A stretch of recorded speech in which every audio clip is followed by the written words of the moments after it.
Hello and welcome to Applejack's Day Off. Today we've got our first Applejack-centric episode of Season 6, and the first one in the show since the main attraction in the last part of Season 5. It's also been since Made in Manhattan that we've had an episode with Applejack and Rarity as the main stars of an episode. Most of the time, episodes with these two co-headlining don't work out very well, like Made in Manhattan. But it is a new season, and the first act of Look Before You Sleep back in Season 1 showed that these two clashing personalities can work fairly solidly with each other under the right circumstances. Will Applejack's Day Off finally be the one Rarity and Applejack episode that works? Let's find out. Wow.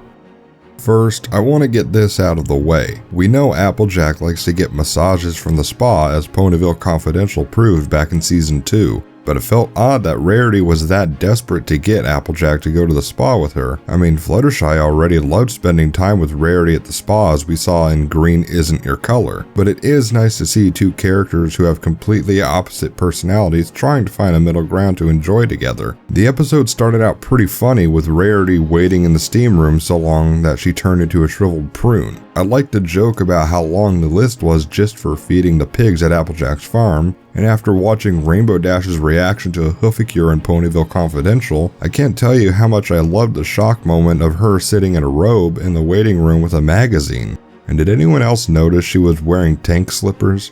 I know some people are thinking that this could be against her character, but I think that the Wonderbolts get deep tissue massages at the academy to keep their athletic bodies limber. So Rainbow may have grown a secret liking to them and started sneaking to the Ponyville spa whenever she wanted a massage. But with all that, what was this? Literally after Rainbow Dash's first scene of the episode, I felt like I was sent forward in time. Before I knew it, the episode only had 5 minutes left. I was really curious to see if and how Applejack and Rarity would disagree on something, or let their polar opposite personalities clash, but pretty much nothing happened. I'm gonna have to use the F word here. This was a filler episode. I liked that the conflict in the episode was that something was wrong with the steam room rather than Applejack making excuses to keep going back to her farm to check up on Twilight and Spike. But other than that, nothing important or even remotely interesting happened at all in this episode. Did I care about the process of heating up towels, passing them out to waiting spa patrons, and putting the dirty towels in the wash to repeat the cycle over again? No, I'm a NASCAR fan, not a laundry enthusiast. I timed how long it took from the time Applejack started investigating the problem with the water pipe to when it was finally fixed. It took exactly 4 minutes out of the episode to do all that, including following the male spa worker to and from the laundry room. 4 minutes out of a 22-minute episode were dedicated to following a pony through the spa, Applejack fixing the problem with the steam room, and a few animations of Rarity getting some spa treatments. The biggest annoyance I have with that is, did we really need to see the whole journey to the laundry room? If you want to throw in a few funny bulk biceps moments in the background, fine, just have Rarity, AJ, and the pink spa worker pass by the room bulk biceps is in, then cut to them finding the laundry room. Although I have to admit, I thought it was a badass moment when AJ says, "I'm gonna need my tools." The ending of this episode, just wow. Even though it was a little funny to see Twilight dangling from a rope above the pig pen, the message at the end of the episode was fine, but delivered in such a contrived way. Heck, they should have left it with Applejack explaining why it was so easy for her to fix the spa's problem, and it would have been so much better. Having her act that ridiculous to feed the pigs was honestly really bad and cringing. The Applejack I've grown to know since I've been a fan wouldn't act in this way.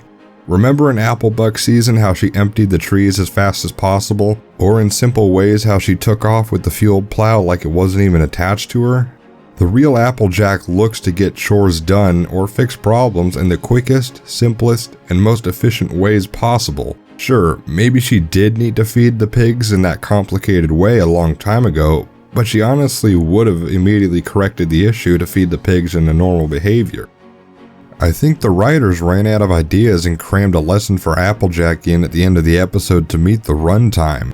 I swear I would have laughed had Applejack told Twilight and Spike that she hasn't used that method in ages and that she'd accidentally given them an outdated list.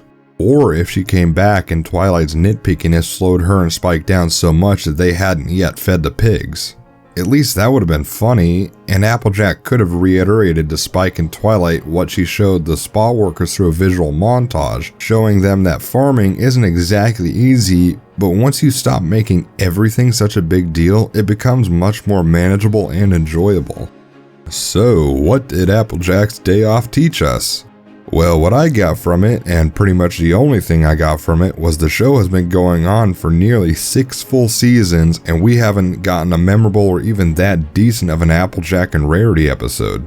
I mean, if it hasn't happened in nearly 6 full seasons, then I really have little to no hope for one now. One good thing I can say about this whole episode, is that at least it didn't go down the cliched character trying to relax worries about something important other characters are doing and puts off relaxing for nothing trope. Having Applejack turn into a sort of a super carpenter was a nice little deviation from a path I assumed the episode was going to take, but unfortunately it was still nothing but filler. I was only looking forward to this episode because Applejack is my favorite character in the whole show. She and Rarity just don't have good enough chemistry to headline an episode. Even their few scenes in Tradia were much better than this. My final thoughts? This was nothing more than a filler episode that turned Applejack against who she is at the end. The only highlight of the episode are Rainbow's 2 scenes in the spa. Applejack's day off is the 3rd yellow flag episode of the past 4. Will the next one be better? I'm Mr. Left Turn. I'll see you the next time I get back from the track.